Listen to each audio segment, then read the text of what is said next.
a really exciting topic today, probate packets. Probate packets are the record of the will and all the documents that come along with the will when someone passes away. One of the things that makes them most exciting is it's one of the really great opportunities to hear, read, and to listen to the words of the ancestors that you're researching. And in there lies some family history gold. So we'll begin. I'm going to be very comprehensive today. So I'm going to show you exactly how to do things, starting with the idea and moving all the way through to the result. In the spirit of reconciliation, New South Wales State Archives acknowledges the traditional custodians of country throughout Australia and their connections to land, sea and community. We pay our respect to their elders past and present and extend that respect to all Aboriginal and Torres Strait Islander peoples today. Now, the main series that I'll be discussing today is the NRS 13660, which is the lion's share, the huge majority of probates. We do have a few side series, and if you're curious about what that means, you can look at the Research A to Z and also look at the webinar on probates that's previously been done. But for today, this is where you're going to find most of the probates and most of the wills in your research. So I'm going to give you some basic skills at this part. The series is divided into 5 series by the Supreme Court. So that's a little bit confusing until you have someone explain it to you. Our series is at the top, NRS 13660. That's all that matters to me. But the other part comes through in the item numbers, which I'll talk about now. So they divide the records into 5 series that are coming through to us as archives. So if you see a number in our system, it will start with our code, NRS 13660, which is the series for probate. 21 is the consignment. It's an archival term for records that come in one grouping, if you like. And so when they're processed, we call this 121. The next one that comes in is 22. So it just helps us to know where things are. 5290 is the box. So when you're doing research, always remember, if you're doing family history, almost always you're looking for a file in a box. So a file number is not enough. You need the box number as well. And finally, the item number includes the word series 4, which is the Supreme Court number, and their little probate packet number as well. So if you look at that code, it's not actually made up. It's really intelligent way of telling us where it is and how to find it. So when you're looking at it, you can have that sort of understanding as well. So let's start. I'm assuming you're all at a blank slate. It's always important to establish a date of death. Now, I know there's going to be someone out there who's looking for John Smith or something else that's equally common. You will eventually need in your research a date of death to make sure you've got the right one. So the most common way to do that is through a death certificate on the Registry of Births, Deaths and Marriages. Most family historians would probably have done this step already. And you can also achieve the same outcome looking for a death notice on the horizonindex.org, which indexes, interestingly enough, up to a few days ago, which is a really good way of, it's always up to date, as of a few days ago. Now, when you move into research into how I find things on our website and with our tools, there's a mix of things you can do at home and a mix of things you have to do when you come in. And on this topic, we can also order copies of the probate at the end. So there's more than one way to go on this next part. Firstly, you can search using collection search. And I'm going to show you how to do all 3 of these in quite nice detail. Next one is the microfiche indexes. Now, for a very, very long time, these were the main way to find probates, and they still work from 1817 through to 1985, but we consider them secondary except for those gaps. And 1890 to 1913 and 1919 to 1928 are not online, so you need to know that. That's one of the most important things I'm teaching you today. But that's okay, because you can access these microfiche in our reading room, and you can access them in many libraries across the state because they're quite commonly used in past years, and so they're still available to you. And of course, with the exception of 1989, our probates finish up in 1976. So you can always go refer to the Supreme Court for anything more recent. And the access condition on probates is 5 years. So you can get a probate from 5 years ago if that's your interest. So now we're going to go into little case studies where I'm going to show you those 3 skills and then maybe a revision period at the end.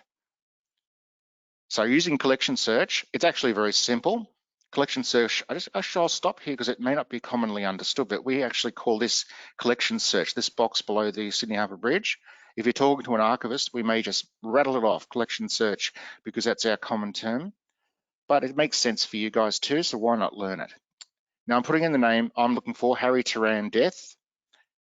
It's Harry Turan, a little typo on that screen. And we get through to what we now call an item listing. So this is where you can start to do things. That clipboard there that I've itemized is a way of ordering it if you're coming into the reading room, which is what we'll do for case study 1. So I'm going to click that icon. This screen comes up and you'll notice on the right-hand side, there's one gone into that little orange box. That means you've now successfully ordered it. Once you now, of course, have to put your details in. So I'm going here, you can see that it's in there correctly. And if you finalize the list, which is the down the bottom of the screen there, you then go through and you can have a look at the records in the reading room. So today's webinar is more about finding probates, but I can't help but have fun with you guys, and I want you to have fun with me as well. Here's an example from a probate, and it's a proof of death. Something that's interesting about a whole probate process is if you don't have someone dead, you can't have a probate. So oftentimes you'll have proof of death in the record. Now, in this case, he's a serviceman, so it's an official Australian Imperial Expeditionary Forces death certificate. Here's an example of an affidavit that oftentimes are in the bundle with the probates. It's an example of witnesses saying, yes, this is the correct will and testament of Harold Turan. And here's his will. I like using this as an example when I'm showing people who are new because it's so clear and easy to read. I willingly bequeath to my mother, Charlotte, the proceeds of my life policy and also any monies due or to become due to me, and in the event of my mother predeceasing me, the same be paid to my sister, Lizzie. Now, what I find interesting about this simple will is it tells me a lot about him and his family. For example, I know that he doesn't have a significant other that's in the will. I know that he doesn't have a brother, and he seems to have one sister. And so it does all this confirming for you of the dynamics of the family unit. In this case, it's a very simple one, but it can be quite complex as well. I might show you a few of those later in the talk, actually. This is an example. We're going to be now searching in that 1890 to 1913 gap. And what we're going up to 1919 and 1928 does the same thing.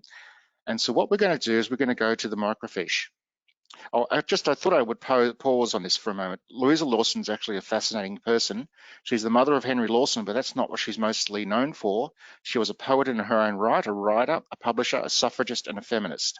So quite an interesting Australian character from that time period, just as is her son.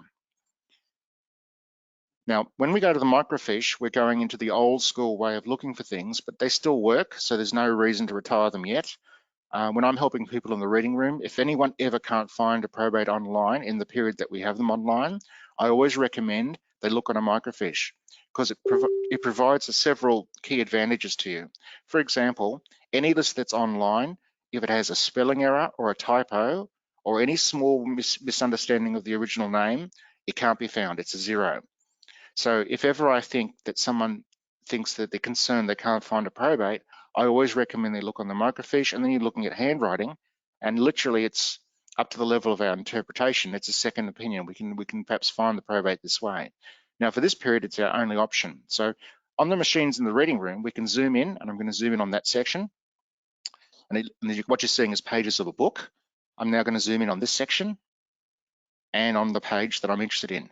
And yeah, it did take me a little bit longer to find it on the day, but I'll let you have the fun of finding your own over time. It's actually quite simple once you learn the system.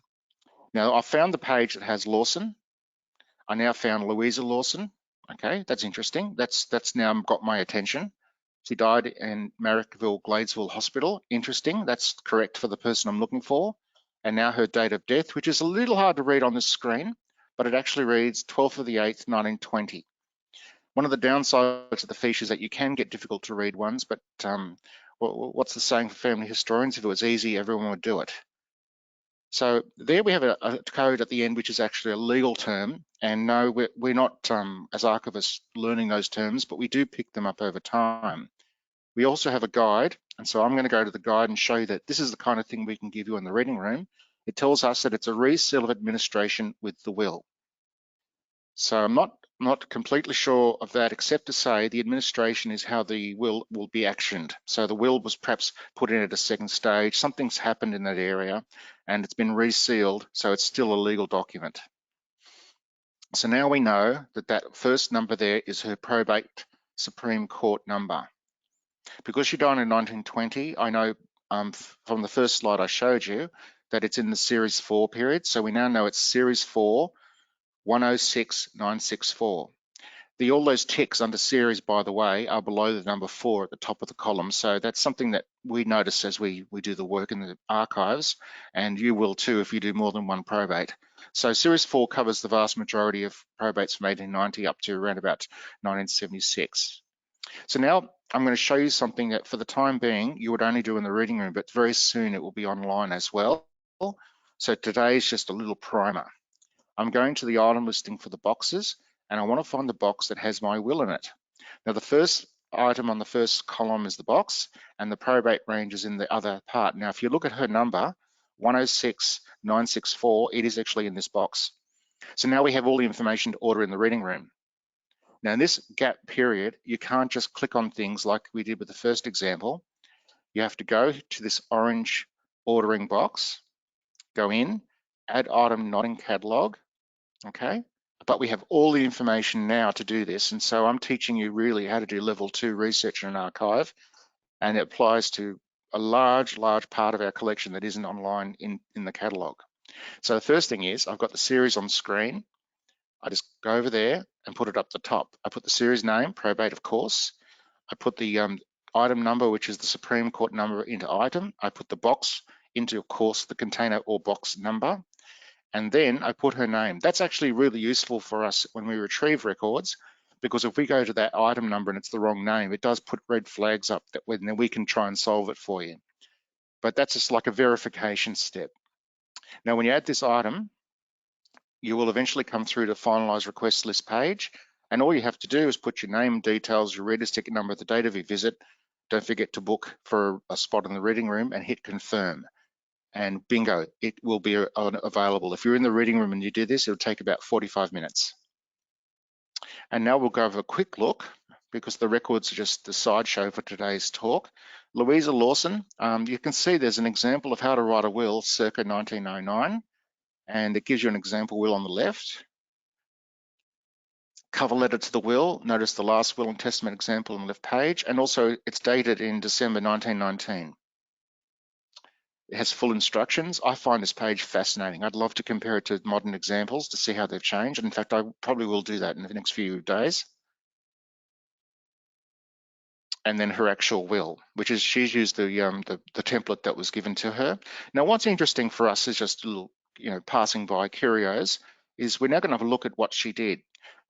She's given everything to Peter James Lawson, her son: the household furniture, linen, china books, pictures, glass ornaments, letters, documents, manuscripts, mementos, curios, jewelry, money, and other articles. And she does mention land plots, and all the way down to volume and folio if you know your land, which is interesting. We could look that up and if it was a land talk. She also says, I give and bequeath to my son the copyright or copyrights of all poems, stories, literary works, essays, and other matters. Now, what's intriguing about this will is that it doesn't have Henry, her son. So I did actually, out of curiosity, wonder why. He did die later than his mother by about 2 years. So I assumed that as he was in good financial condition at the time, that would be the large reason why he didn't inherit this part of the estate. But I am just a family historian. I don't know that for a fact.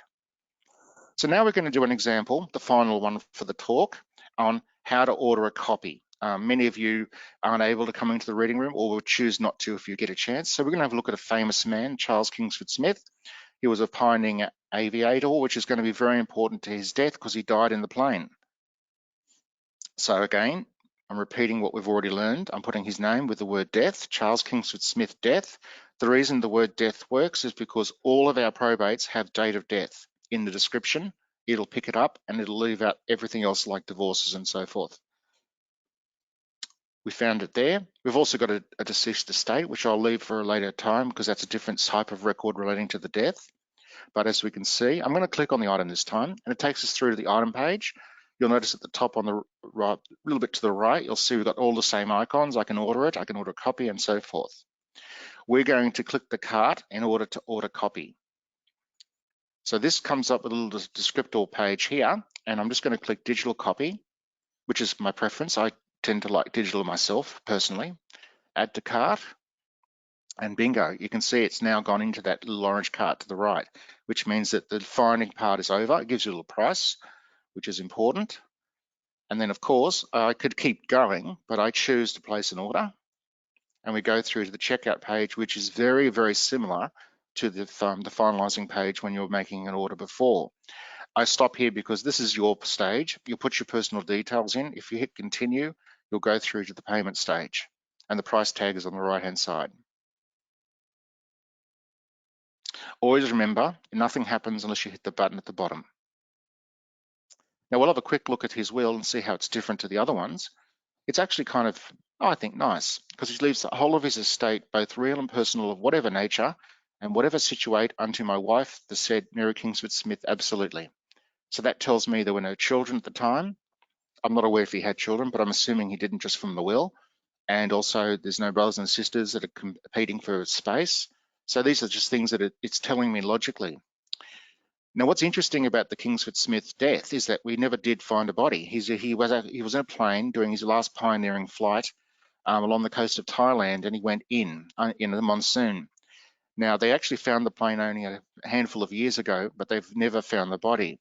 So at the time of his death, how do you deliver a probate and administer his estate if he's not dead? He might walk in a week or two, or he might have gone missing, or he might be doing a publicity stunt, all sorts of scenarios. So the essence of the probate is largely on proving that he's dead. So this is a report from the air marshal into, and it went to Hansford, so it went into the minutes of Commonwealth Government. They did everything they could to find him. So as soon as the aircraft was reported overdue at Singapore, the Commonwealth Government requested the Air Officer commanding Singapore to institute a search.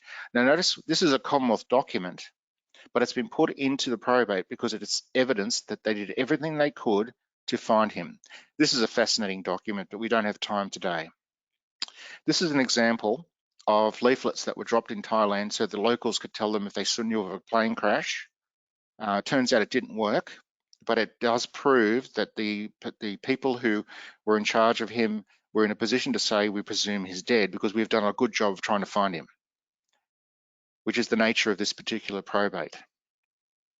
So we'll stop there. We could talk about probates all day, but I've already gone longer than I was planning, so we'll stop here. But just to summarize, there are three ways to dive in when you come to our records. You can search collection search with 2 gaps. You can then fill the gaps with microfiche indexes. You can do both in your local library. And if you need to, you can contact the Supreme Court of New South Wales for anything that's later than the period that we have records. They will charge though, as of the current time. And the final thing to consider is that you can access the records in our reading room once they're found, but you can also order a copy. We've got a copy service, so if you want to handle this remotely, you can.